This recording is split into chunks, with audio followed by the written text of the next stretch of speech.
Sehingga kiailah yang bisa menggerakkan publik untuk melawan Belanda.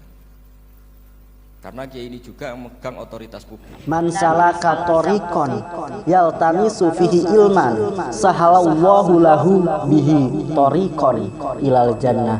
Hadis riwayat Muslim.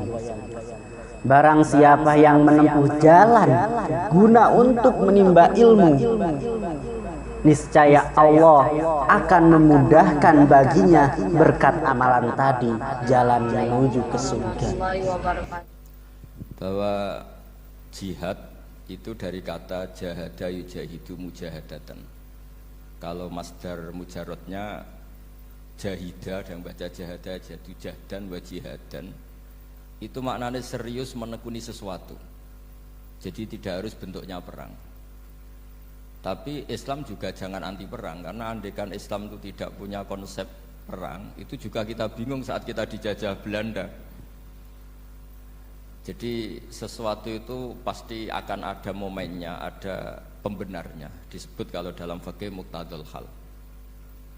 Saya masih ingat beberapa cerita lesan. Dulu perang itu harusnya 7 November. Bung Tomo datang ke Mbah Hasyim. Tapi kata Mbah Hasyim jangan katanya. Kiai bagian nyeblokno pesawat urung teko. Walhasil nunggu Ki Abbas dari Buntet Pak Kapolres itu doanya spesial untuk menjatuhkan apa? Pesawat. Saya kebetulan banyak kenal sama cucu-cucu Ki Abbas Buntet. Tanggal 10 datang terus perang dimulai. Dan itu menjadi perang bersejarah karena jenderal dari Belanda ya, dari Inggris ya. Itu sampai meninggal. Jadi siapa Malabi ya? Jadi intinya Anda jangan berpikir bahwa negara ini didirikan hanya oleh umarok. Bahkan sebelum ada negara, yang sudah ada itu ulama. Dulu para wali songo sampai para kiai era kemerdekaan itu sudah membentuk satu komunitas. Di situ ada ketua pondok, ada bendahara, ada macam-macam.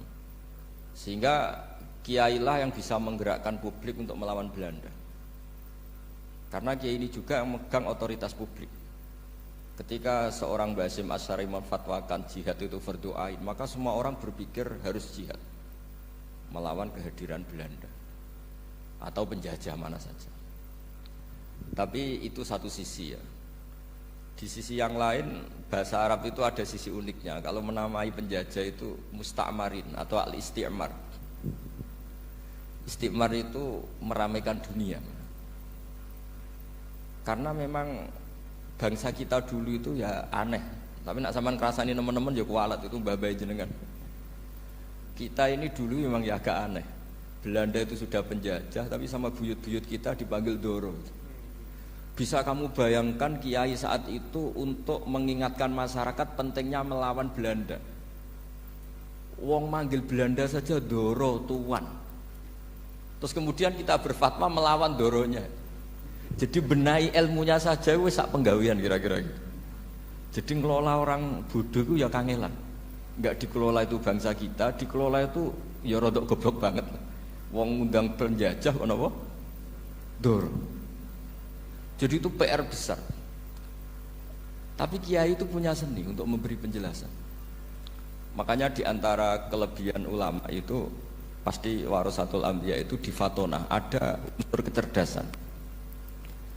Cerdas itu seni mengelola pikiran manusia, itu namanya cerdas. Makanya saya berkali-kali kalau ngaji, harusnya orang itu semuanya itu pengagum ilmu, jangan pengagum fakta, ini pengagum ilmu. Ya saya berkali-kali mencontohkan, kalau Anda suami yang miskin, nggak punya uang, terus pulang dimarahin istri karena nggak punya uang atau kerja tidak sukses, harusnya kamu bangga. Anda juga kan yang berteori kalau suami nggak becus itu pasti dimarahin gitu. Nah, ketika menjadi fakta harusnya Anda syukur bahwa ilmu Anda itu benar gitu. Jadi pas istri marah, wah alhamdulillah ternyata teori saya ini benar gitu. Ini lucu kan, teori Anda mengatakan demikian, tapi pas menjadi fakta Anda tidak siap. Nah, begitu juga menyangkut penjajah. Belanda itu sudah maju, Eropa sudah maju, Indonesia negara yang terbelakang. Di mana-mana terbelakang itu menjadi objek penjajahan. Di mana-mana yang terpelajar itu posisi menjajah. Sehingga ulama berpikir bahwa awal dari kemerdekaan adalah mengertikan yang tidak ngerti. Karena teori penjajahan pasti gitu, yang tahu menjajah yang tidak tahu. Yang sudah modern menjajah yang belum modern dan seterusnya. Makanya awwalu hadzal din itu al ilmu. Makanya nomor satu itu ilmu, pengetahuan. Di sini pentingnya sampai Islam mewajibkan thalabul ilmi fardhatun ala kulli muslimin. Karena tadi bisa kamu bayangkan 350 tahun dijajah Belanda, kita manggil mereka itu doro atau tuan. Kayak apa? Susahnya menggerakkan masyarakat yang cara pandang masih demikian. Lah kiai-kiai pada berontak dibikinkan masjid di alun-alun, diberi otoritas beragama sehingga dikira Belanda ini baik. Padahal ini dulu ya niatnya menina bubukkan biar tidak ada pemberontakan. Walhasil singkat cerita kiai-kiai yang sudah di Mekah termasuk Mbah Hasyim, beliau ketemu Muhammad Iqbal, ketemu beberapa ulama dunia, tahu bahayanya mustakmarin tadi. Terus akhirnya kiai-kiai kumpul-kumpul fatwa resolusi nopo jihad. Jadi ini mukaddimah sebagai pembenaran, sebagai setuju saya sama Kiai Haji Ulil Albab bahwa nomor satu itu jihad. Tapi jihad tadi pemaknanya harus utuh. Kalau kondisi perang ya perang, kalau kondisi stabil ya jihad untuk memajukan apa? Indonesia. Dan itu saya ulang lagi dimulai dari ilmu. Sebelum saya ngaji Minhajut Thalibin saya cerita ilmu itu apa? Ilmu itu sederhana, sesuatu yang mudah. Karena ilmu itu fitratallahi allati fataran nasa napa? Misalnya begini, saya orang miskin, enggak punya apa-apa. Sudah enggak punya apa-apa, enggak punya jabatan, terus keluarga yang enggak pati loyal, mungkin istri ada ngidolakan kita, bahkan anak kita sendiri juga enggak ngidolakan kita. Itu kan sial-sialnya orang, anak kita aja enggak pernah ngidolakan kita. Tapi untuk bahagia itu sebenarnya sederhana. Sederhananya begini. Orang pinter itu ingin mempertahankan kehidupannya, terus pinter sampai berobat habis banyak ke Belanda, ke Jepang supaya mempertahankan nyawanya. Nah, si miskin ini kalau dia setiap makan, ya Allah, saya dengan makan ini mempertahankan nyawa saya. Sehingga makan itu satu kajian ilmiah bahwa ini luar biasa. Bahwa orang punya Alphard, punya uang 1 miliar, itu tidak mempertahankan sesuatu yang pokok, yaitu nyawa. Orang tidak punya Alphard itu hidup, nggak punya uang 1 miliar hidup. Tapi kalau nggak punya nasi 1 piring, nggak punya air 1 gelas bisa mati. Artinya apa? Orang miskin itu yusyarikul aghniya, sama dengan orang-orang kaya dalam hal kepemilikan hal-hal yang pokok. Tapi kadang-kadang orang miskin itu ya nyon sewu agak belagu, sudah miskin ingin punya Alphard, sudah miskin ingin punya uang, ya dia tersiksa. Harusnya cara berpikir nggak punya Alphard tuh masih hidup, nggak punya uang 1 miliar masih hidup. Yang punya Alphard hidupnya juga pakai nasi 1 piring, yang punya uang 1 miliar juga pakai nasi. Ya kalau itu kan sama, saya punya. Kalau gitu kan bisa miskin rasa kaya. Itu memang harus dilatih. Nah, kalau orang kaya kan rumahnya banyak di mana-mana. Memangnya kalau rumahnya banyak di mana-mana terus tidur di sini 1 jam, di rumah itu 1 jam, malah nggak bisa tidur kan? Tetap aja yang dipakai 1 kamar. Itu gunanya apa punya rumah banyak? Setidaknya zaman miskin itu dia berpikir gunanya apa punya rumah banyak dipakai ya hanya 1. Meskipun suatu saat kalau dia kaya juga berpikirnya agak rubah. Ya penting punya rumah banyak biar kemana-mana punya rumah, nggak apa-apa. Tapi sementara masih miskin jangan berpikir seperti itu. Nah yang menjadi miskin kacau kan sudah miskin berpikirnya gaya orang kaya, itu kecelakaan itu. Lah itu ilmu, maksud saya itu ilmu. Sehingga dulu Nabi ngajari orang miskin itu sederhana. Ketemu orang miskin sama Nabi diajarkan. Nabi diantara ajarannya begini. Ada seseorang man asbaha, orang yang setiap harinya mu'afan fi jasadi, dia sehat, aminan fi sirbi, negara dalam keadaan aman, tidak dalam ancaman.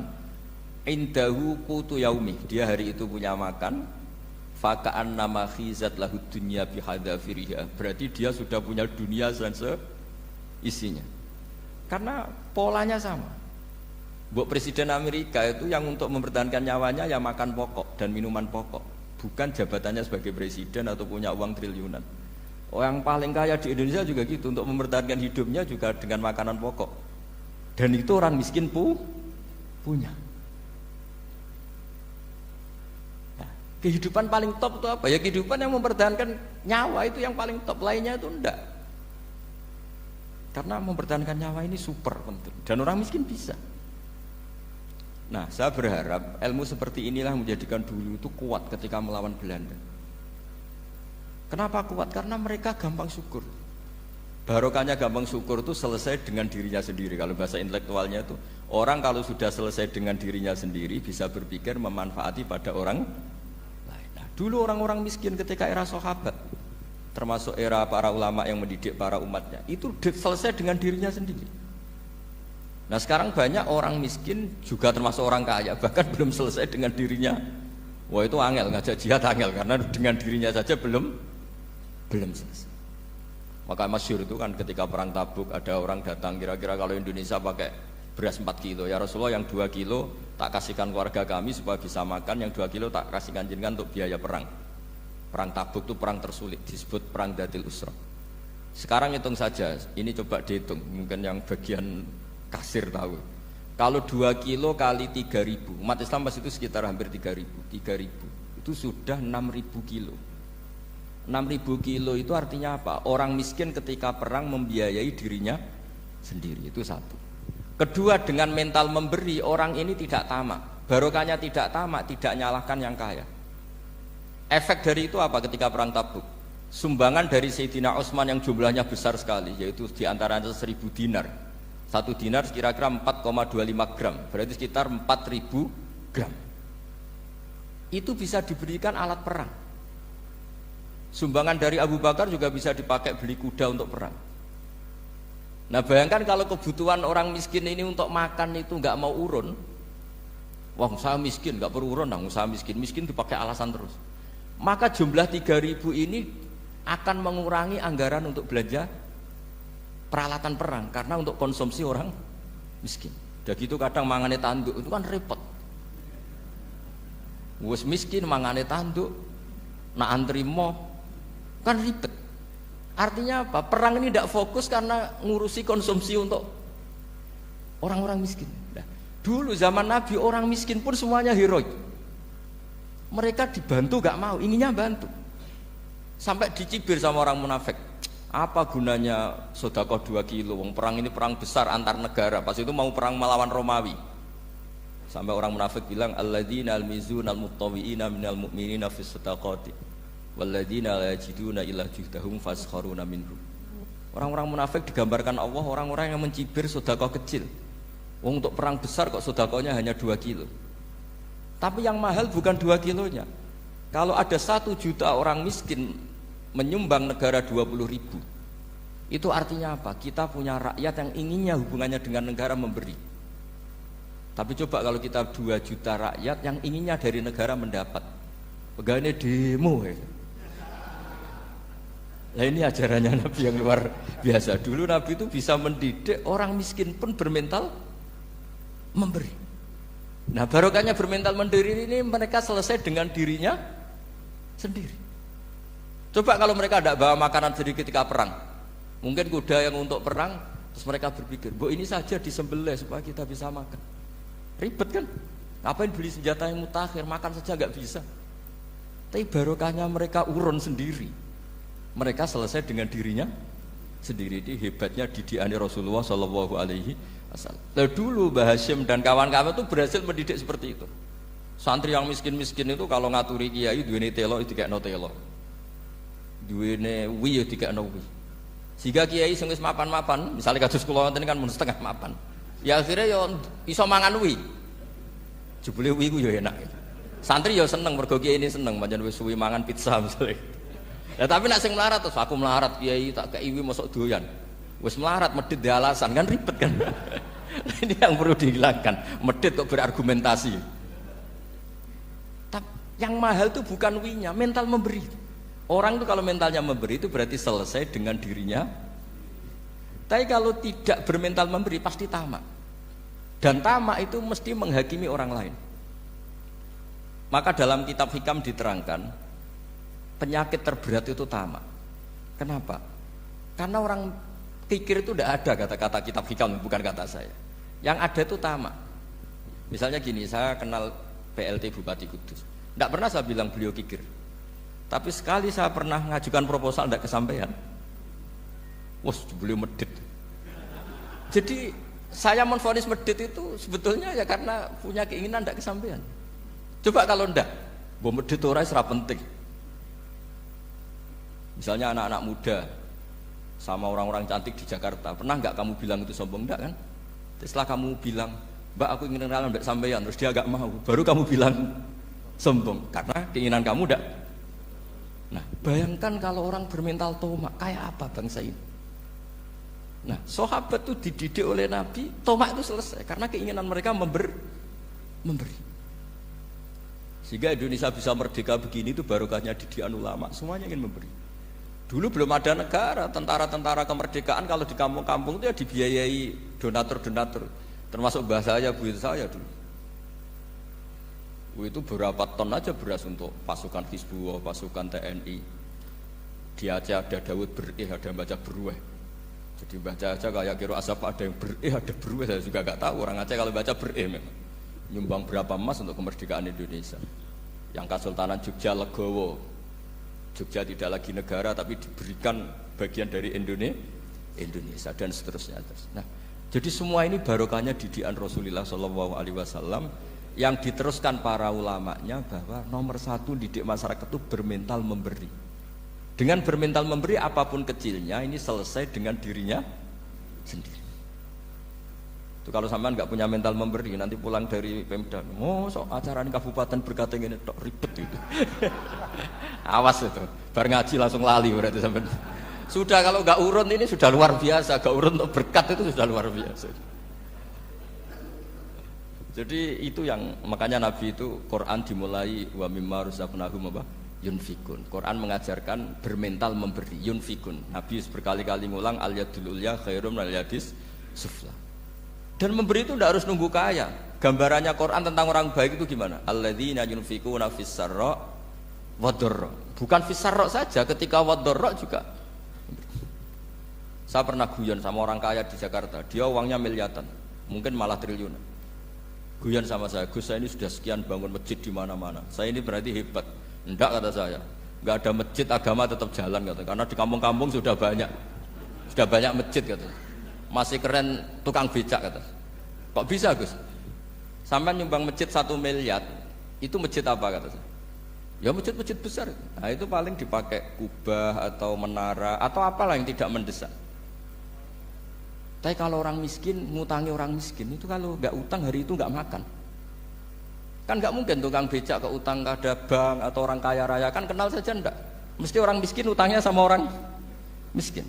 Saya kalau orang kaya utang Habibidin mesti mau beli Innova karena level orang elit jadi utangnya itu beli Innova, aksesoris Innova, seri terbaru.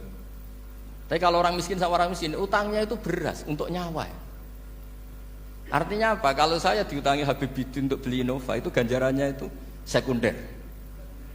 Tapi kalau sesama orang miskin itu ganjarannya primer. Keren mana? Hutang-hutangannya orang miskin sama orang kaya. Satu menyelamatkan nyawa, satu menyelamatkan citra.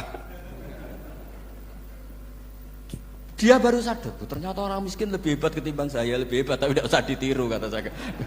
Cuma dia menjadi tidak sombong sekian miliar yang disumbangkan ke masjid karena dia menjadi tahu ternyata itu tidak banget.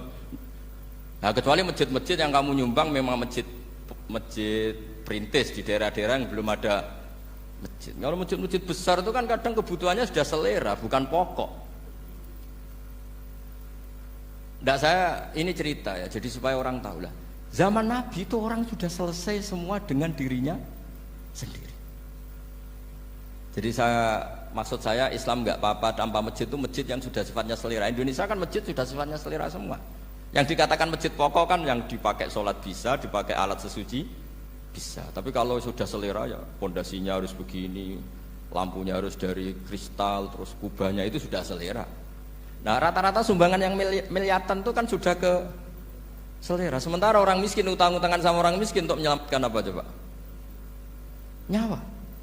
Artinya para orang miskin jangan kecil hati, wah saya sedekah hanya 2 kilo, tapi 2 kilo nyawa. Dan itu pahalanya luar. Nah ini ilmu asal saja. Nah kiai itu berhasil seperti itu sehingga orang-orang miskin dulu tuh ngrumat tentara itu ya nganggo wi, nganggo telo, bahkan ada yang pakai apa itu Pak Hartopo itu pisang itu, arasnya pisang itu. Gronggolnya pisang sudah dipakai saja Pak tentara. Tentara di mana-mana bisa makan. Coba kalau yang ngamal yang kaya tok itu tidak cukup. Tapi barokahnya yang miskin juga ikut ngamal itu cukup, karena yang miskin itu mayoritas. Jadi didukung kaum miskin itu pasti menang lah kan kira-kira gitu. Karena di mana-mana orang miskin itu banyak. Menemukan orang kaya itu nyari data. Kalau menemukan orang miskin seketemunya pasti ketemu. Dan orang miskin ini dididik ulama untuk berkontribusi.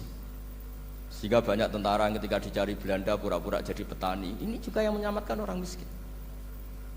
Nah, ulama dulu tuh orang paling sukses mensuasanakan seperti itu. Itu yang diceritakan di perang Tabuk, mimpa di maka tayazihu qulubu fariqim minhum. Jadi perang Tabuk itu perang di antara yang paling diceritakan Allah berkali-kali apa? Ya Rasulullah, tadi malam saya buruh dan ini dapat 2 sok, ya kira-kira berapa kilo lah. Yang separuh untuk keluarga kami, yang separuh saya sumbangkan ke jenengan. Lu coba perang antar negara hanya menyumbang 2 kilo beras, bayangkan. Tapi nilainya bukan 2 kilo. Kalau 2 juta rakyat Indonesia nyumbang 2 beras, artinya hubungannya dengan negara hubungan ingin memberi. Dan barokahnya hubungan ingin memberi, ora pati kecangkeman tomak, ora pati kakean menuntut. Ini yang mahal itu yang gak ternilai itu. Dan itu menjadi kekuatan yang luar biasa sehingga umat Islam bisa mengalahkan pasukan Romawi. Nah, Indonesia dulu kira-kira seperti itu prakemerdekaan. Ya itu saja sebagai mukaddimah hari santri. Terusnya ngawas Minhajut Thalibin. Ini sudah sampai bab salam. Kemarin bab sujud, sekarang bab salam. Bismillahirrahmanirrahim. Watsani asyara assalam. Ya kita tahu secara i'rab kalau sani pakai i'rab isim mangkus, tapi untuk asyara tetap mabni nasab. Mabni fathah maksudnya. Jadi semua ulama ngendikan adat mulai ahada asyara sampai tis'ata asyara tetap berstatus mabni apa? Fathah. Sehingga di Quran inni ra'aitu ahada asyara kaukaba. Terus di surat Mudassir alaiha tis'ata asyar. Tetap padahal itu jadi mubtada muakhir. Berarti alaiha itu tetap yang ngatasin neraka tis'ata asyara utawi 19.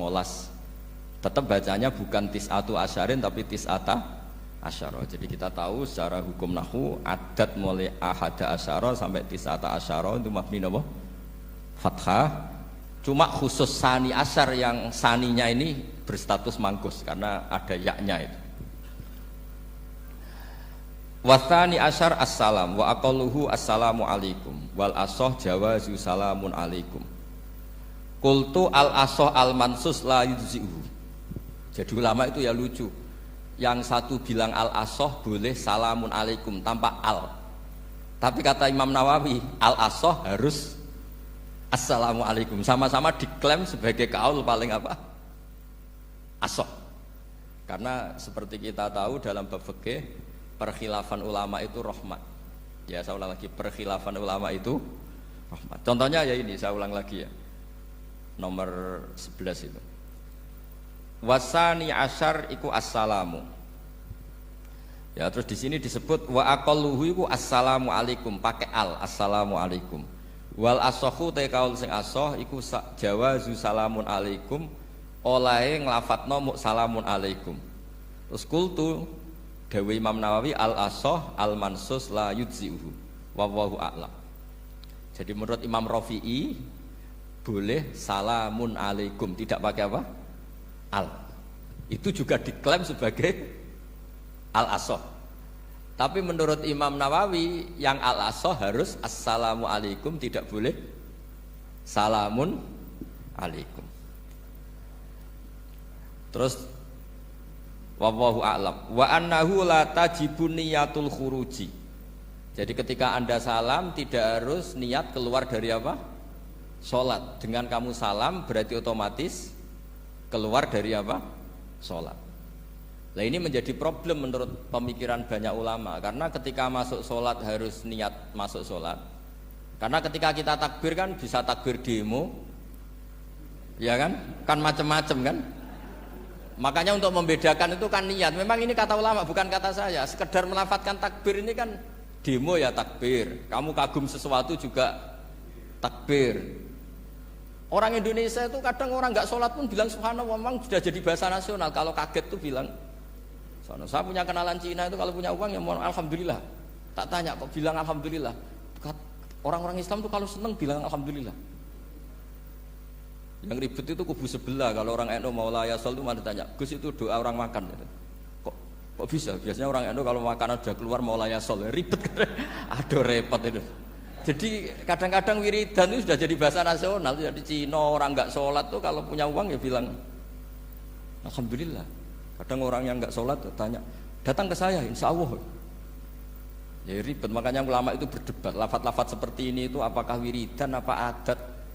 Nah untuk membedakan adat dan yang lain maka dibutuhkan niat. Makanya Allahu Akbar harus niat untuk masuk sholat. Nah normalnya salam juga harus niat keluar sholat. Biar karena masuknya niat ya keluarnya harus niat. Itu menurut sebagian ulama. Tapi sebagian yang lain enggak lah, kalau selesai tidak perlu niat. Tapi tadi sebetulnya ada problem. Jangan-jangan salam ini salam adat. Kebetulan ada temannya masuk terus bilang assalamualaikum, nanti temannya jawab waalaikumsalam. Itu ada kisah nyata itu. Ini memang naif betul itu. Ada orang alim sholat. Nah, ketika ada yang mau lewat itu kan dihadangi begini ya. Jadi dihadang gini ya, itu bidin. Yang lewat tuh karena saking nggak pernah ngaji malah tidak salaman. Kagetnya bukan main itu. Ada orang sholat, ada orang mau lewat. Kan kesunatannya dihadang begini. Sisi ini santai saja malah ngajak salaman. Wes ribet, ngadepi orang tidak tahu itu ribet. Ya tambah bingung kan, diliwati saja bingung, apalagi sekarang diajak salaman. Kan memang nggak sambung, kulturnya itu nggak sambung. Ya itu kalau memang assalamualaikum terus pikir kamu waalaikumsalam. Ya ribet, memang ngadepi orang tidak tahu itu ya ribet. Makanya ya agama ini, ngelola agama ini memang. Nah barokahnya ngaji fikih itu beginilah, saya sering cerita. Misalnya kita hafal fikih, takbir itu wajib, rukun. Tapi bentuk ngangkat tangan itu sunat. Itu barokahnya Masya Allah. Andai kan kita menentukan kaifiyahnya, mungkin kita sok suci. Itu pernah ada peneliti cerita ke saya, Gus saya ini orang NU itu pusing. Kenapa? Takbirnya beda-beda. Ada yang terlalu semangat, Allahu Akbar. Apalagi yang was-was, wah itu semangatnya Masya Allah. Malah ada yang tanya, itu takbir berkali-kali itu madzhab apa? Jadi orang was-was cobalah, bertobatlah itu, jangan sampai jadi madzhab baru. Kalau yang was-was orang bodoh gak masalah, coba kalau dia orang alim alama, nanti muridnya juga niru, oh ternyata takbir yang saya itu 3 kali itu. Oh ternyata takbir yang saya itu 7 kali. Itu kalau dia jadi imam. Kalau dia jadi makmum nyampai ini pinggirnya, sampai pinggirnya takut kan bulan baleni. Ada yang kayak orang nggak punya uang, Allahu Akbar tangannya diangkat separuh saja enggak. Itu kan, tapi itu enggak ngefek di Indonesia karena dari awal kiai-kiainya ngajarin ngangkat tangan itu nah caranya juga agak ditentukan, terserah kamu. Begitu juga posisikan tangan itu juga sunat. Sehingga kalau sampai ke Turki atau kemana-mana itu ada yang kayak orang baris, ya kan? Babis takbir ya sudah. Ada yang sendakapnya beda-beda. Ada yang nutupi iga yang hilang katanya, sampai begini. Ada yang santai begini. Oh pokoknya nggak jelas. Sehingga itu kalau di militer ini ada Pak Dandim itu juga bingung ini nggak protap ini kan. Tapi kalau di fikih itu memang kalau sekali nggak diwajibkan terserah masing-masing. Ada yang kayak orang baris, ada yang sendakep begini, katanya apa? Nutupi iganya yang hilang. Wadah yang sambil rasa-rasa, macam-macam. Tapi barokahnya ilmu fikih itu diputuskan memang dari awal tidak wajib. Yang wajib itu takbirnya. Maka duduk juga begitu, meskipun kita sepakat duduk tahiyat ula namanya iftiros, duduk tahiyat akhir namanya tawarruk. Itu harus kita vonis, kita hukumi sunnah. Cara seperti itu sunnah. Wa ayyu qu'udin qa'ada shohat sholatu, seperti kemarin di Minhajul Thalibin. Dengan duduk gaya apa saja sholatnya tetap sah. Sehingga kalau kita di Arab, misalnya pas haji, orang Arab itu memang ya agak kacau. Orang Indonesia itu kalau sholat duduk itu kan memang benar-benar sakit. Sakit sudah agak mau mati itu benar-benar sholat baru duduk. Orang Arab itu enggak. Sholat duduk pakai kursi. Sof itu enggak ada orangnya, ada kosong. Itu jalan kaki, kursinya di bawah. Wong bawa kursi kuat kok sholat duduk. Kalau orang Jawa kan, saya juga iskal. Orangnya kalau bawa kursi kuat dipindah-pindah, tapi kok sholatnya. Kalau orang Jawa agak kebayang. Kalau sholat duduk emang bener-bener sakit. Terus saya pernah ditanya lagi sama orang, Gus, di Mekah itu kok banyak orang bawa HP, terus kalau ditelepon diangkat soli, itu mazhab apa? Mazhab geblek kata saya. Tapi ini kan orang Arab, kan seakan-akan terus mewakili internasional kan, karena pusat banyak tuh.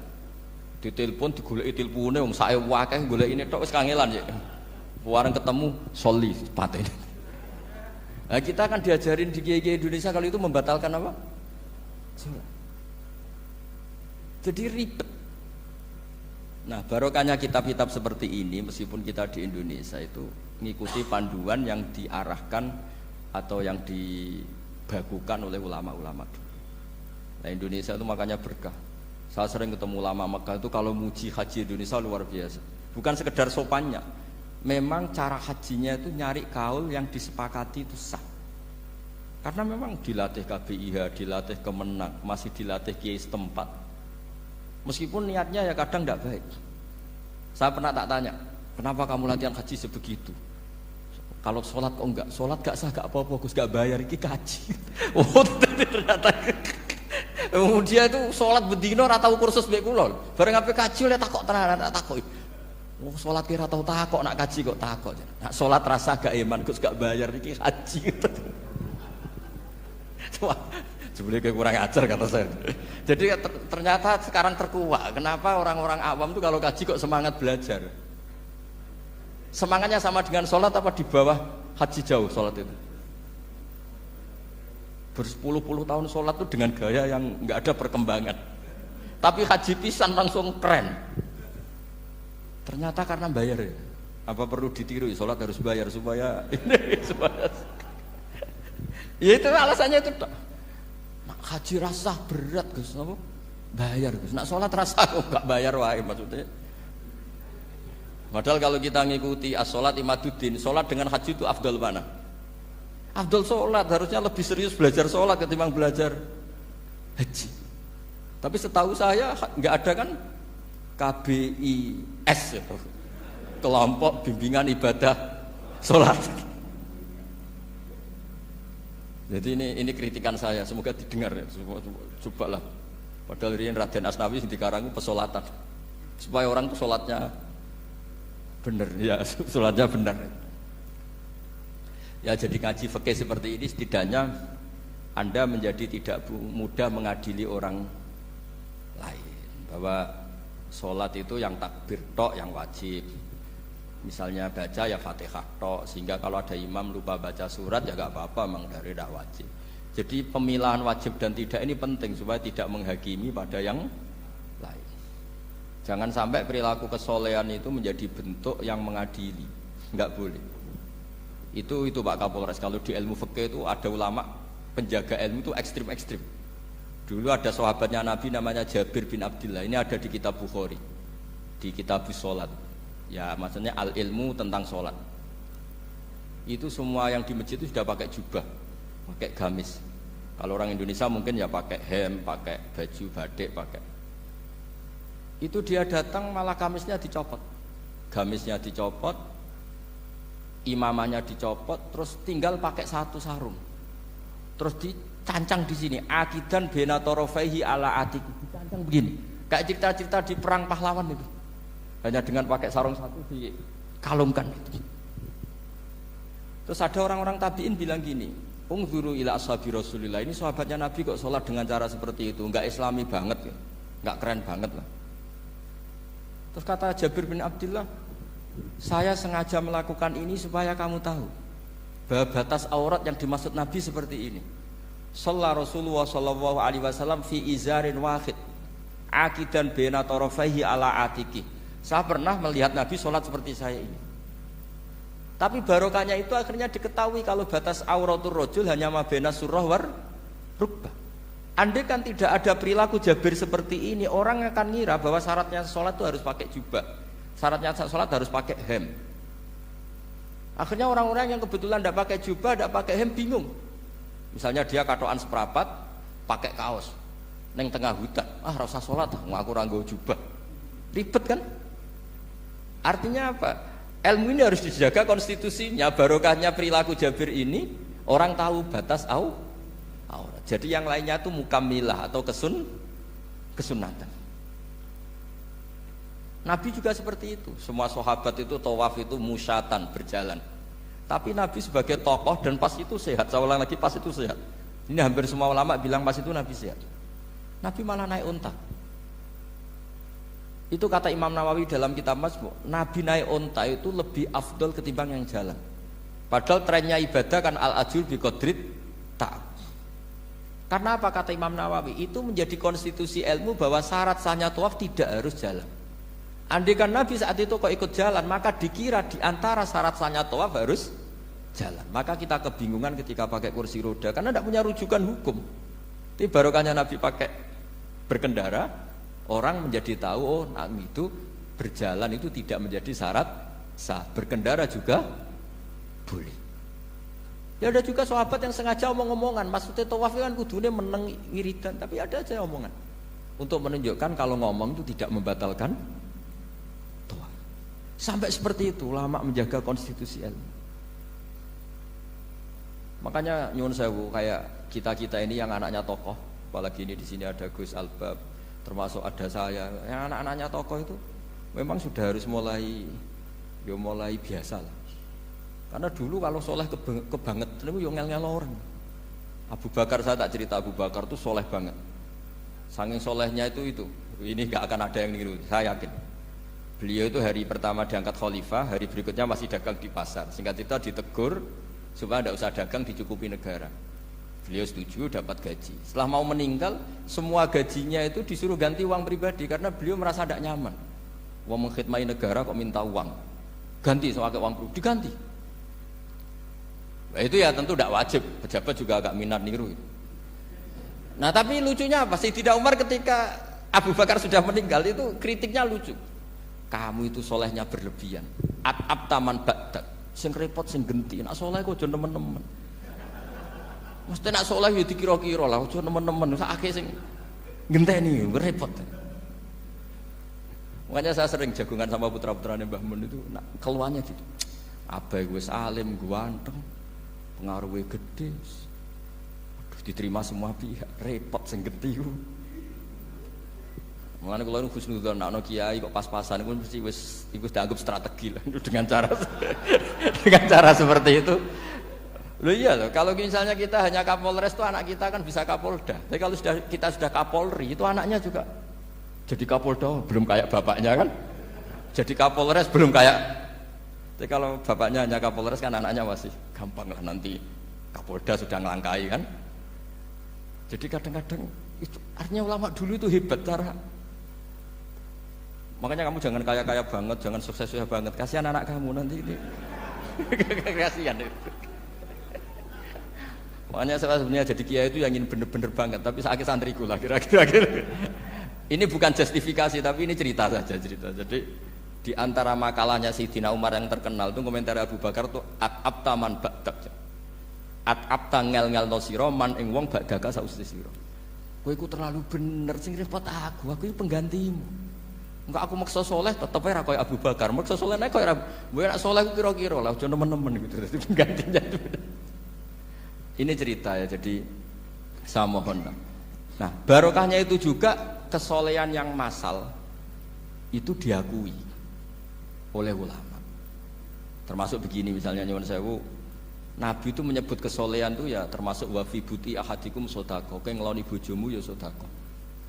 Ayati ahaduna syahwatahu wa walahu ajrun. Masa urusan gitu dapat pahala ya Rasulullah? Jawab Nabi enteng. Alai salawatu aha fi haramin akana alaihi wisrun. Kalau dia begitu sama selain istrinya kan dosa. Ya berarti kalau sama istrinya ibadah.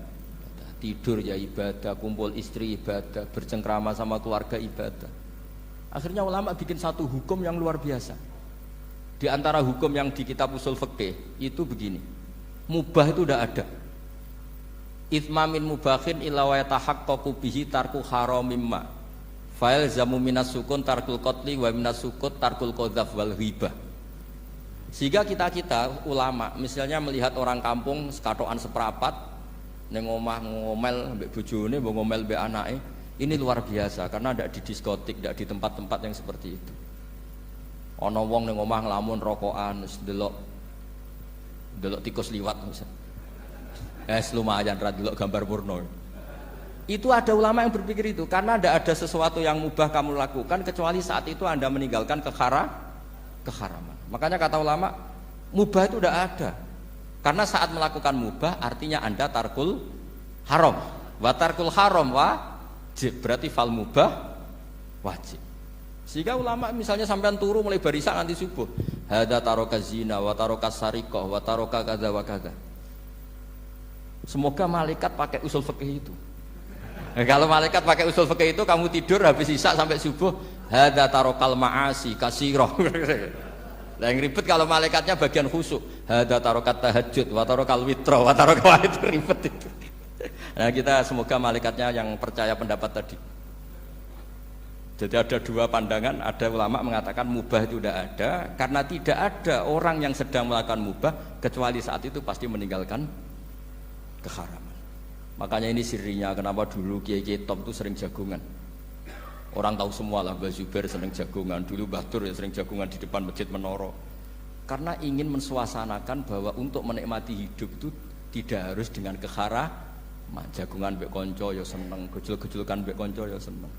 Ini anggap saja perlawanan terhadap supaya tidak nikmati maksiat.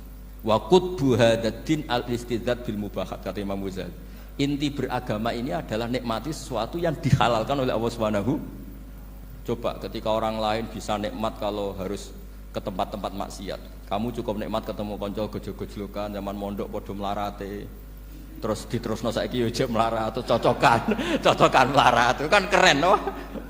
Keren. Sitok diusir mertuane, sitok diusir IP ini terus cocokan. Ndak kowe piye Kang, gak apa-apa sabar kabeh kodok kodar wae yo Kang. Wah itu ibadah yang luar biasa. Mergo ridho sama kodok kodar, dia tidak perlu cari nyuwun sewu hiburan yang maksiat. Nah, saya berharap ulama-ulama Indonesia itu mengikuti jejak ulama dulu. Ulama dulu itu kalau ibadah itu ya seperti itu. Jadi jangan hanya melihat ini semalaman kok tidur, tidak witir, tidak tahajud. Oke, dia memang enggak afdol, enggak sempurna lah, macam kiai pas-pasan naik kan. Tapi ya jangan lihat tarokal witro wa tarokat tahajud, tapi kamu juga harus lihat tarokal dahab ila nikla wa tarokat dahab ila mahalil mak. Siap, yo sekali-kali muji orang susahnya apa sih? Suudzon itu dikurangi lah, sekali-kali muji orang lah. Jadi kalau ada orang tidur, hada tarokal maasi, alhamdulillah. Meskipun ya rada damu-amu sithik tarokal maasi wa tarokat taat. Ya sudahlah enggak apa-apa lah, tapi lah di sini terus kualitas. Nah, dengan cara itu Anda bisa membaca Quran secara fasih, wa min ayatihi manamukum billaili wan nahar. Lu kenapa sekedar tidur kok dianggap wa min ayati? Di mana-mana ayat itu kan hal-hal yang luar. Ini tentang tidur saja kok dianggap ayat. Itu bisa dimaknai keren kalau Anda pakai kaidah usul fikih, yaitu dengan tidur berarti Anda meninggalkan sekian maksiat. Sehingga disebut wa min ayatihi manamukum billaili wan nahar. Nah, saya berharap konstitusi seperti ini jalan terus. Ya saya baca ya sampai salam selesai. Wa akmaluhu assalamu alaikum wa rahmatullah marroten yaminan wa shimalan. Multafitan fil ula hatta yura khadduhul aiman. Tapi itu hanya akmal ya. Jadi ukuran paling sempurna kalau salam itu melengak ke kanan sampai dengan pengandaian ini bisa dilihat dari belakang. Tapi tetap saja itu ukuran apa? Akmal, tidak menjadi syarat sah. Jadi ya sampai melengak gini sampai kira-kira terlihat dari apa? Belakang. Tapi ukuran itu tetap akmal hatta yura khadduhul aiman. Wa fisaniyah saat terusnya alisar terus nawian assalam alaman an yamini wa yasari minal malaikati. Dia meniatkan salam itu kepada orang-orang di sisi kanannya mulai malaikat dan manusia dan jin. Wayan wil imamu assalama alal muqtadin wahum arrodda alaih wahum yanwauna napa arrodda alaih. Jadi wahum yanwuna arrodda alaih. Jadi imam niat salam untuk makmum, makmum niat membalas salamnya apa? Imam. Tapi itu saya ulang lagi hanya akmal. Terus asal isya asar tartibul arkan kama dzakarna. Jadi pentingnya, jadi jangan kira terus ngaji kalau wasunanuhu wa akmaluhu tidak penting, itu penting sekali. Barokahnya status akmal dan sunnah ini kita tidak mudah menvonis orang lain karena kita tahu ibadah itu hanya berstatus sunnah. Coba kalau nggak ada ketentuan itu, kita akan mudah menyalahkan orang. Salam kok orang melengak blas itu sholatnya sah atau orang. Padahal dari awal melengak itu statusnya hanya sunnah. Kemudian untuk penutup supaya ini clear ya, saya pernah baca di Syarah Bukhari yaitu Fathul Bari. Nabi itu kalau setelah salam itu mukbilan biwajihi alal hadirin. Jadi Nabi langsung menghadap ke timur, andikan Indonesia menghadap langsung ke timur. Tapi uniknya para syurahul Bukhari itu menganggap itu tidak satu sunnah yang tidak jadi satu sunnah yang permanen. Tapi kata para syurahul hadis, siapapun boleh melakukan gerakan yang bisa memaklumatkan kalau sholat itu selesai. Saya ulang lagi ya, jadi Nabi menghadap ke timur kalau di konteks Indonesia itu sebagai bentuk maklumat, ini loh sholat saya sudah. Karena takutnya apa? Orang yang dari jarak 2 kilo 3 kilo ingin makmum sama Nabi, andaikan Nabi tidak menghadap ke timur, tetap posisi seperti sholat menghadap ke kiblat, maka orang dari luar mengira Nabi fi sholatin, ya Nabi masih dalam. Bahayanya apa? Kalau orang ini langsung takbir usolli fardhu zuhri misalnya makmuman, ternyata Nabi sudah sholat, berarti sholatnya enggak sah. Kenapa? Irtibatus sholat atau robtus sholat biman huwa laisa fi sholatin. Dia menggantungkan sholat dengan orang yang sudah tidak, dan itu bahaya sekali. Masa kamu sholat makmum sama orang yang sudah tidak. Nah semenjak itu terus ada aturannya ulama, siapapun yang jadi imam harus memaklumatkan diri dengan cara apa saja supaya menunjukkan kalau sholat itu selesai. Makanya adat kiai-kiai kita tetap menghadap kiblat tapi namanya astagfirullahaladzim. Itu sebetulnya memaklumatkan. Loh nak niat banter nyentak pangeran masuk istighfar giantre gak sopan blas astagfirullahaladzim. Itu sebetulnya itu memang maklumatkan iki lho jong salatku wis bar. Nak kowe ape makmum masbuk sing ijek salat atau cuma makmum aku gitu. Terus ada yang separuh-separuh ya tidak madhep wetan, madhep kulon, madhep ngalor. Itu ya sedengan itu maksudnya sedengan. Karena memang kata Syurahul Bukhari butuh itu apa? Imam punya gerakan yang menunjukkan kalau sholatnya itu selesai supaya nggak dikira fi sholatin kemudian ada yang ya clear ini ya. Jadi tidak perlu diperdebatkan kenapa sih ada yang menghadap timur, ada yang menghadap ke utara, ada yang tetap menghadap ke kib. Itu nggak perlu diperdebatkan, itu semuanya ada ilmunya, yaitu filosofinya apa? Ada gerakan yang menunjukkan kalau dia sholatnya selesai supaya tidak ada yang ikut. Sekali ada yang ikut berarti nanti apa? Robtus sholati biman laisa fi sholatin, yaitu menggantungkan sholat dia dengan orang yang hakikatnya sudah ada sholat. Ya nyuwun ngapunten sanget. Assalamualaikum warahmatullahi wabarakatuh.